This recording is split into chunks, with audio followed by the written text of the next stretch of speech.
बड़ी खबर इस वक्त आ रही है कानपुर से। पीयूष जैन की कोर्ट में पेशी हुई है। कल हुई थी पीयूष जैन की गिरफ्तारी। मेडिकल जांच में फिट मिला है पीयूष जैन। पीयूष के ठिकानों से अब तक 257 करोड़ रुपए मिले हैं। पीयूष जैन की कोर्ट में पेशी हुई है। कल पीयूष जैन की गिरफ्तारी हुई थी। ये एक्सक्लूसिव तस्वीरें इस वक्त हम आपकी स्क्रीन पर दिखा रहे हैं। मेडिकल जांच में फिट मिला पीयूष और कोरोना रिपोर्ट भी उसकी नेगेटिव आई है। कोर्ट में पेशी हुई है। पीयूष के ठिकानों से 257 करोड़ रुपए मिले। अब तक 257 करोड़ रुपए पीयूष के ठिकानों से मिले हैं। मेडिकल जांच भी हुई पीयूष की, जिसमें वो पूरी तरह फिट पाया गया। कोर्ट में पेशी हुई है। आज सुबह से ही कोर्ट के बाहर सुरक्षा के तगड़े इंतजाम किए गए थे और यहां पर अब कड़ी सुरक्षा के बीच में पीयूष जैन की कोर्ट में पेशी हुई है। ये तस्वीरें इस वक्त हम आपको दिखा रहे हैं और कानपुर का रुख करेंगे सीधे। अमित गंजू हमारे साथ, हमारे संवाददाता जुड़ रहे हैं। अमित, कोर्ट में पेशी हुई है, क्या जानकारी आप दे पा रहे हैं?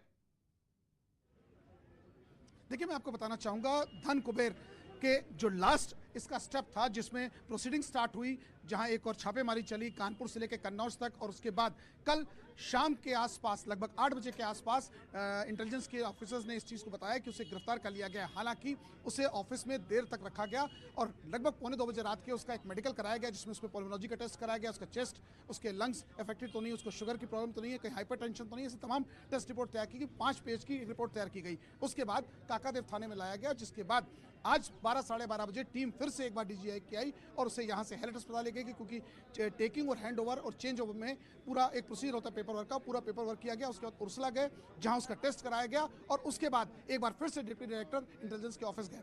इस वक्त मैं जहां खड़ा हूं, मैं कोर्ट में दिखाना चाहूंगा अपने कैमरामैन से। इस कोर्ट का दृश्य देखिए, उस सुनने और देखने वालों का कैसे तांता लगा है। हालांकि पीयूष के अपने समर्थक कोई भी नहीं है, लेकिन जब से ये पूरा प्रकरण हुआ है, लोग एक क्यूरियस है देखने के लिए कि ऐसा कौन शख्स है जिसके यहाँ से करोड़ों की संपत्ति निकली और इस न्यायालय एमएम कोर्ट फर्स्ट में पेश किया गया। देखिए कैसे जवान यहाँ मुस्तैद कर दिए गए। इस बार पुलिस को कम एंगेज करके आरआरएफ के जवानों को यहाँ लगाया गया है। हम महानगर मजिस्ट्रेट फर्स्ट ऑफिस में और अंदर सिर्फ और सिर्फ डीजीआई की टीम, उनके 3 जो अधिवक्ता हैं वो, और इसके अलावा वो सदस्य जो हैं पीयूष के, और इवन पीयूष के फैमिली का भी कोई मेंबर यहाँ नहीं है। हालांकि कुछ अधिवक्ता जरूर यहाँ आए हैं और किस समर्थन में ये तो नहीं मालूम चला है, लेकिन आप देखते हैं कड़े सुरक्षा घेरे में यहाँ पूरी एक कार्रवाई हो रही है। अब देखना है कि जो प्रोसीडिंग सब वाइंड अप होगी तो क्या जो जिस प्रकार की बात हुई थी ट्रांजिट रिमांड की, उस रिमांड को एक्सेप्ट किया जाता है या यहाँ से उसे जेल भेजा जाता है। लेकिन इन सब के बीच में एक बार फिर से कैमरामैन से कहूँगा, मीडिया, एडवोकेट्स, काउंसलर्स और यहाँ तक कि जहाँ तक कैमरे की नजर जाए, लोग सिर्फ ये देखने के लिए क्यूरियस हैं कि आखिर वो शख्स कौन है जिसके घर, दीवार, बेड, बिस्तरा, अलमारी, किचन, हर जगह पैसा पैसा और पैसा। हालांकि जो जांच करना से चली, उसमें जो फैक्ट्स निकल के सामने आए, उसमें लखनऊ की बात आ रही है, नोएडा की है, दिल्ली की प्रॉपर्टी की बात आ रही है और यहाँ तक कि दुबई से रिलेटेड भी कहीं ना कहीं चीज़ों को सामने बताया जा रहा है। अब ये देखिए पीछे की जो बेस है, यहाँ से मजिस्ट्रेट अब से कुछ देर बाद जब पहुँचेंगे तो इसी बेस के यहाँ से रास्ते से मजिस्ट्रेट जाएंगे और मजिस्ट्रेट की कोर्ट में, क्योंकि अब इस आज कोर्ट अमित, अगर बात करें पीयूष जैन के वकीलों की, तो क्या उनसे कोई बात हो पाई है? उन्होंने कोई जानकारी दे पाई है? क्या वो तर्क आज कोर्ट के सामने रखने वाले हैं पीयूष जैन की गिरफ्तारी के बारे में? देखिए, मैं आपको बताना चाहूँगा, निश्चित तौर पर अधिवक्ताओं का एक पूरा डेलीगेशन यहाँ आया है। वो डेलीगेशन एक तो आया वो देखने के लिए कि ये प्रकरण किसका है, कौन ये पीयूष जैन है जिसके घर से, और एक वो अधिवक्ता हैं जो इनके लिए आए क्योंकि ये इतना हीनियस क्राइम है। इसे हीनियस इसलिए कह रहे हैं कि जो टैक्स की चोरी है या घर में जिस प्रकार से 1 नहीं, 2 नहीं, 50 नहीं और कई 100 करोड़ रुपया निकलना अपने में एक सबसे बड़ी बात। और इसके बाद जो मेन फैक्ट सामने आया है कि नॉन कॉपरेशन की भी एक सबसे बड़ी शिकायत यहाँ के जो डिप्टी डायरेक्टर ने की थी कि नॉन कॉपरेशन की बात सामने आई थी। अब अधिवक्ताओं की अगर बात की जाए, अधिवक्ता इनके लिए 3 अधिवक्ता यहाँ मौजूद हैं जो इनके इसमें समर्थन में है। अब देखना ये होगा कि वो अपनी क्या दलील पेश करते हैं, क्या प्रोसीडिंग्स देते हैं, क्या एप्लीकेशन लगाते हैं, क्या उसमें प्रेयर लगाते हैं, ये देखना होगा। मगर इस जो डीजीआई की पूरी अपनी एक लीगल टीम है, वो लीगल टीम भी यहाँ डटी हुई है। ऐसा एक्सपेक्ट किया जा रहा था कि 1 o'clock के आसपास तक यहाँ पहुँच जाएंगे, क्योंकि लगभग शाम के 4 बजने को हैं और ये चीज़ें प्रोसीडिंग्स की एक एक करके स्टेप बाय स्टेप होगी। मैं एक बार फिर कहूँगा कि हलचल कुछ देखने को मिल रही है अंदर। अभी से कुछ एक अधिवक्ता यहाँ से बाहर निकले थे और फिर उसके बाद अंदर। बिल्कुल अमित, कानूनी जानकार क्या बता रहे हैं? जिन धाराओं में अरेस्टिंग हुई है, इन धाराओं में क्या हो सकता है? क्या कितने दिन की सजा, कितने दिन के लिए जेल भेजा जा सकता है? कुछ जानकारियां मिल पा रही है कानूनी जानकारों से आपको? लोग बोलते हैं कि इसको लेकर भी देखिए अब तो जब से मामला स्टार्ट हुआ है, जो एडवोकेट्स का एक डेलीगेशन था अभी कुछ देर पहले अंदर गया और कुछ अधिवक्ता बाहर खड़े हैं, क्योंकि निश्चित तौर पर कहीं ना कहीं वकीलों से अगर बात करने की कोशिश करें। आप अधिवक्ता हैं जी सर? एक सेकंड सर, आप किसी के पक्ष में हैं सर? नहीं, हम पक्ष में नहीं सर है। क्या इसमें ऑफेंस बनता है सर, आप ये बताएं। जीएसटी से संबंधित है। नहीं तो क्या ऑफेंस बनना चाहिए अगर किसी घर में पैसा इतना मिला? आप तो काउंसलर हैं। जी जी जीएसटी कोर्ट देखेगी। हाँ सर। अभी तो ये रिमांड कोर्ट है। अच्छा सर, हाँ। रिमांड के बाद ये रिमांड पर आए हैं। सर ये रिमांड कोर्ट है, यहाँ से रिमांड मिलेगा राइट इनको। रिमांड के बाद ये सीधे अहमदाबाद जाएंगे। Right sir. जी हाँ। तो मतलब अभी रिमांड लेने के बाद यहाँ से अहमदाबाद हाँ, निकलेंगे। यहाँ से अहमदाबाद जाएंगे। यहाँ पर इनका हियरिंग नहीं होगी, अच्छा सर, मतलब हियरिंग नहीं कंफर्म है। कन्फर्म है। यार रिमांड का वर्क होगा। देखिए आप सबसे बड़ी बात न्यूज़ 18 अपने दर्शकों को अधिवक्ताओं के माध्यम से बता रहे हैं कि यहाँ हियरिंग नहीं होगी और इसके बाद यहाँ से सीधे रिमांड की, जो ट्रांजिट रिमांड की बात की जा रही है उसके। सर ट्रांजिट रिमांड कितने दिन की, कैसे क्या मांगा गया होगा इन लोगों? ये this is only remand court. अच्छा ये रिमांड 14 दिन का होता है। हाँ। 14 दिन का रिमांड होता है, मजिस्ट्रेट देता है। तो अभी उसकी प्रोसीडिंग चल रही है हाँ, सर? उसकी प्रोसीडिंग चल रही है। ठीक है। प्रोसिक्यूशन एडवोकेट लगे हुए हैं, डिफेंस एडवोकेट लगे हुए हैं। डिफेंस एडवोकेट भी कितने हैं सर इसमें लगे होंगे? 4-6 एडवोकेट हैं।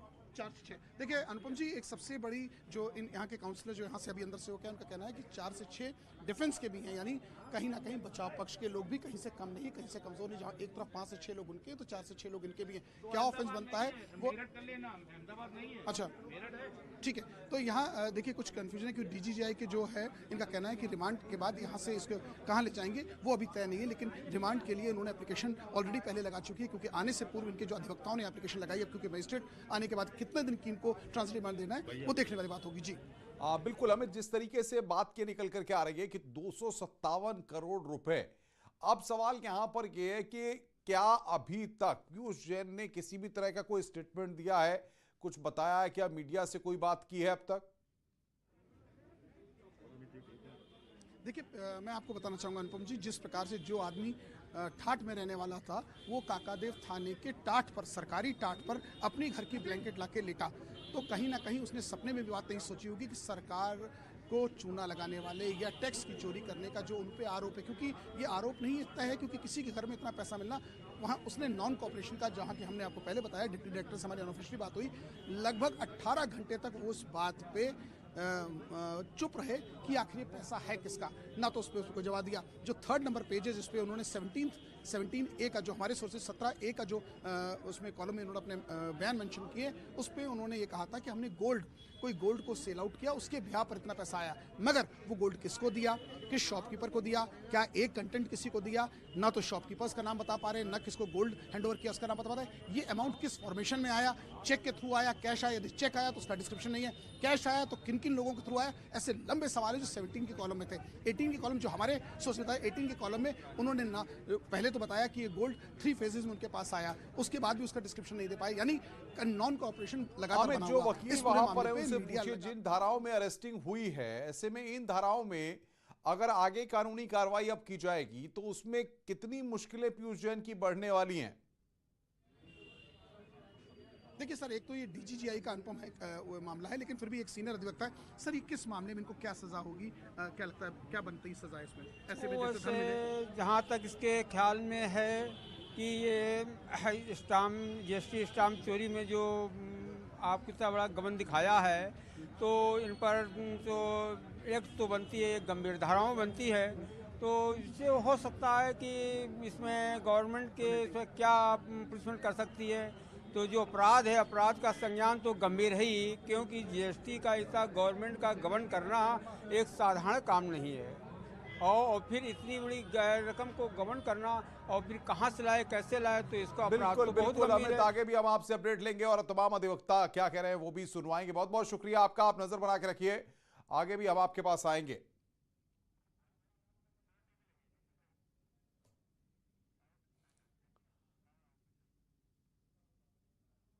समाजवादी पार्टी के अध्यक्ष अखिलेश यादव ने जिस गाड़ी में लाल झंडा, उस गाड़ी में गुंडा वाले बयानों को लेकर बीजेपी पर पलटवार किया। उन्होंने कहा कि इस तरह की भाषा का इस्तेमाल करना सही नहीं है। अखिलेश ने दावा किया कि पुलिस को आधुनिक बनाने का काम समाजवादी सरकार ने किया था। भाई, जिसकी गाड़ी में सपा का झंडा, उसके अंदर बैठा होगा गुंडा, खुद मुख्यमंत्री ने बोला।